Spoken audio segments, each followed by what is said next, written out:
ang itinuturo at pinapaalala po sa atin ng ating Panginoon, mga minamahal kong kapatid, huwag po tayong mapapagod at huwag susukong magdasal. At pangalawa, magdasal na nanggagaling sa kaibuturan ng puso. Uulitin ko, itinuturo po sa atin ng Panginoon ngayong linggong ito na huwag po tayong mapapagod at susukong magdasal at magdasal tayo sa kaibuturan ng ating puso. Sapagkat pasasaan at pasasaan, diringgin din ng Panginoon ang ating mga panalangin. Minsan o madalas, nagtatampo tayo sa Diyos kasi ang pakiramdam natin, hindi tayo pinakikinggan ng Panginoon sa ating mga panalangin. But the question is, pinakikinggan mo ba ang tinig ng Diyos? Sinusunod mo ba ang kalooban ng Diyos? Kung may magtatampo man, sana hindi tayong mga tao. Diyos sana, pero ang Diyos, never tayong iniwan, never tayong binitawan. Mga minamahal kong kapatid, hindi nagkulang ang Diyos sa atin. Tanungin ninyo ang inyong mga sarili, baka may pagkukulang kayo sa Diyos at sa kapwa. Ang Diyos, hindi po kailangan ng Diyos ng ating mga dasal. Kahit na buong araw ka pang lumuhod sa simbahan, hindi po yan kailangan ng Diyos. Sapagkat siya ay Diyos. Pero kailangan nating magdasal kasi kailangan natin ng Diyos sa ating buhay. Uulitin ko po, hindi po kailangan ng Diyos ng ating mga dasal. Pero kailangan nating magdasal kasi kailangan natin ng Diyos sa ating buhay.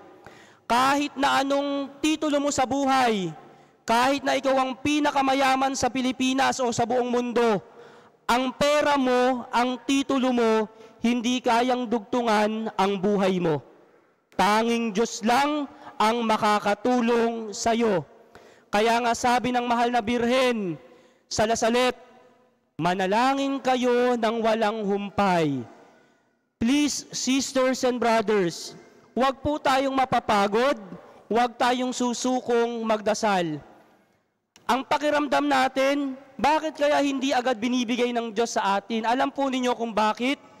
Kasi alam ng Diyos kung ano yung makakatulong o makakasama sa atin. Hindi ibig sabihin hindi niya binibigay sa iyo. May tamang panahon at may tamang pagkakataon. Alam ng Diyos kung ano yung sinasabi ng puso mo. Kaya sinasabi ko kanina, magdasal na nanggagaling sa kaibuturan ng puso. Kasi po, alam ng Diyos kung ano ang pinakatatago ng isang tao. Alam ng Diyos kung yung hinihiling mo sa Kanya ay makabubuti o makakasama. Baka kaya, halimbawa, nagdadasal tayo na, Lord, patamain mo naman ako sa loto. Kasi Lord, kapag tumama po ako sa loto, magpapatayo po ako ng bahay ng mga street dwellers. Magbibigay po ako sa ampunan, Lord, siksik, liglig at umaapaw. Pero patamain mo muna ako sa loto. Pero nakikita ng Diyos kung ano talaga yung nilalaman ng puso mo. Baka kapag nagkaroon ka ng malaking pera, magiging madamot ka na.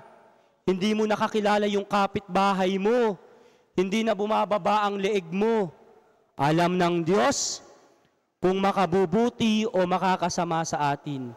Kaya mga minamahal kong kapatid, sa tuwing tayo ay nagdarasal, sa tuwing tayo ay lumuluhod, hindi lamang po ang tuhod ang lumuluhod, kundi ang puso.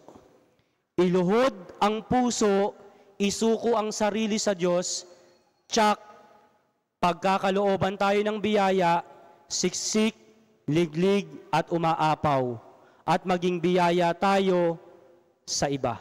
Mahal tayo ng Diyos, hindi tayo sinusukuan ng Diyos, kaya please, mga minamahal kong kapatid, pakinggan ang tinig ng Diyos. Amen? Magsitayo po ang lahat. Ipahayag natin ang ating pananampalataya. Sumasampalataya ako sa Diyos amang makapangyarihan sa lahat,